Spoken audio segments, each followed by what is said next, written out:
Foxes fan, brace yourself.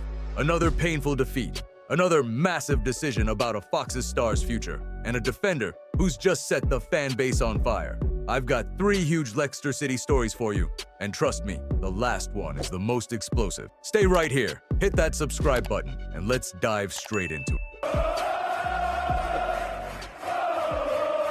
Leicester walks into St. Mary's with a fresh lineup, fresh faces, fresh hope, and walks out with that familiar bitter taste again. You know the one, the taste of, we played well, but still lost. If you're a Foxes fan, you're probably sick of that flavor by now.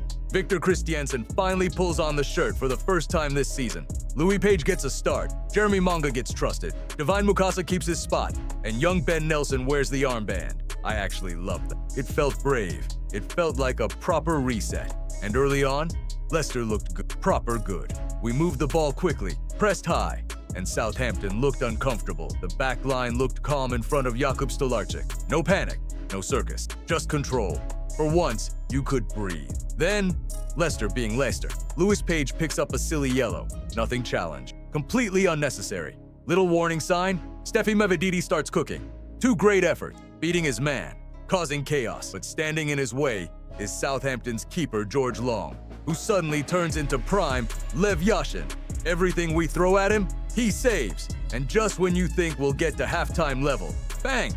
Caleb Okoli clatters his man in the box. Stonewall penalty, no debate. Sile Laren sticks it away.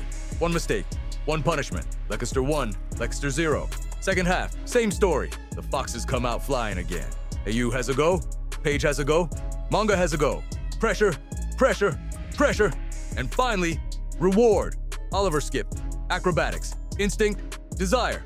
Proper Foxes goal. The kind that makes you jump off the sofa and scare the neighbors. 1-1, game on. At that moment, Leicester looked the better side. We had them wobbling, we had them worried, but wobbling does not win matches. Ruthlessness does. Changes start coming. Thomas, Winks, later, Pereira, Daka, Richards, fresh legs, fresh hope, then extra time, and this is where it turns painful. No real threat, no killer instinct, no one grabbing the game by the throat. Andy King takes off Mavididi, our most dangerous attacker. A minute later, Southampton. Football can be cruel, but Leicester keep volunteering for cruelty. 4 games under Andy King, 4 defeats. Let that sink in. Meanwhile, Blackburn win. We drop deeper into the championship relegation zone. League One is no longer a joke. It is staring us in the... I'll say it straight. Andy King is a Leicester legend as a player, forever respected, but as manager in this situation, too heavy, too brutal. This club needs leadership, proper leadership. Now, positives, yes, there are some. We started brightly. We created chances. Skip's goal was pure quality. We fought back to take it to extra time. Negatives, we keep losing. We keep gifting goals. Okoli keeps making costly errors. Ben Nelson keeps getting himself booked and putting pressure on the back line. And tactically, we look lost when it matters most. One question for you, Foxes fan. Would you rather stick with Andy King out of loyalty, or rip the plaster off right now and bring in an experienced manager before it's too late? Because if we keep drifting like this, we are not talking about surviving the championship. We are talking about League One. Hit like, hit that subscribe button if you're passionate about Leicester and want to stay up to... Jordan James walks into this Leicester side and, within weeks, looks like he has been wearing blue his whole life. That's the truth. In a season packed with chaos, inconsistency, and self-inflicted wounds, this lad has been one of the very few beams of light, cutting through the fog. 9 goals, 3 assists, from midfield, at 21 years of age. Let that properly sink in. He isn't just turning up. He isn't just doing a job. He is running games, dragging this team forward, showing personality. When others hide, you see it in the way he demands the ball. You see it in the way he presses. You see it in the way he arrives in the box, like he owns the place. That is Fox's DNA. Jordan James hasn't filled a gap. He has transformed it. He plays with maturity well beyond his years, reads danger early, and still has the composure to pop up with decisive goal. That strike against Coventry was not luck, it was class. Pure class. And here's the painful bit.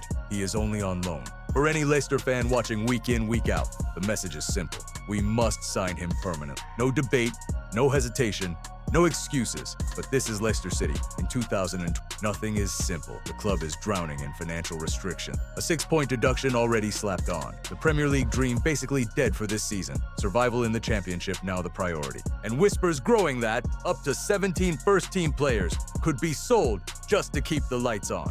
That's not squad building, that's triage. Yes, Leicester reportedly have an option to buy Jordan James for around £5 million. In a normal world, that is a bargain bordering on theft. In our current world, it feels like climbing Everest in flip-flops. If the unthinkable happens and this club drops into League One, forget it, deal dead. Even if we stay in the Championship, it is still touch and go. The board may decide balancing the books matters more than securing our best midfielder. And that is the part that hurts, because Jordan James looks like a Premier League midfielder. Not one day, not maybe, right now. The composure, the intensity, the output. He belongs at the top level, and deep down, you know it. If Leicester cannot offer him a clear project, stability, and ambition, bigger clubs will circle. They always do. So enjoy him while he's here. Foxes fan, savor every touch, every run, every goal.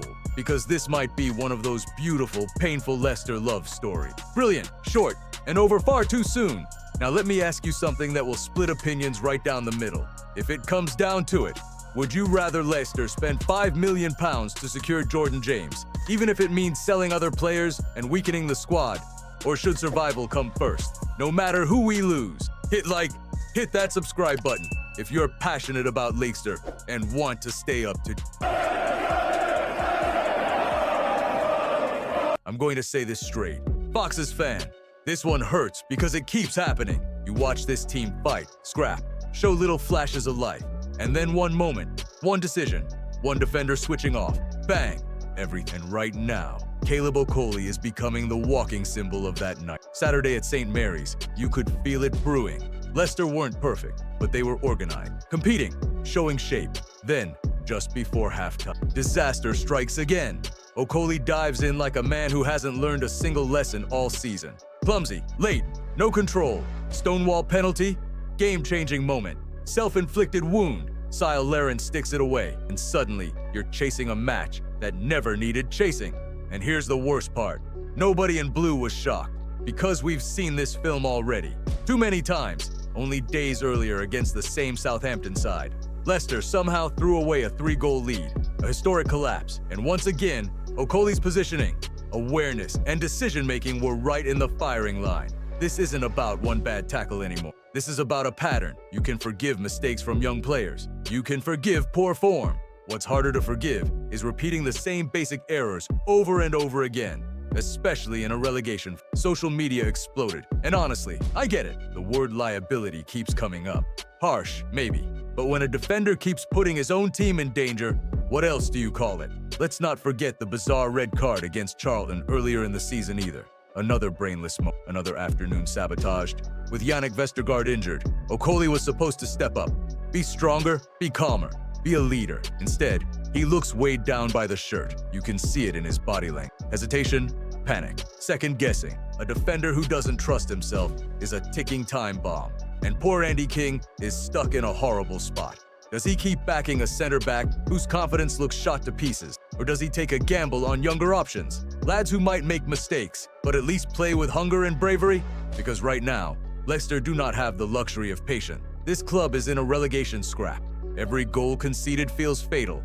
Every error feels season-defining. And I'll be honest with you, if Caleb Okoli cannot cut these mistakes out immediately, he should not be, not out of spite, not out of anger, but out of necessity. Leicester survival comes before any individual. So let me throw this one straight at you, Foxes fan. Should Andy King drop Caleb Okoli immediately and look elsewhere, even if it means throwing in an inexperienced youngster? Or does Okoli deserve one last run of games to prove he can handle the pressure? Go on. I know this one's going to divide opinion. Hit that subscribe button. If you're passionate about Leicester and want to stay up to date,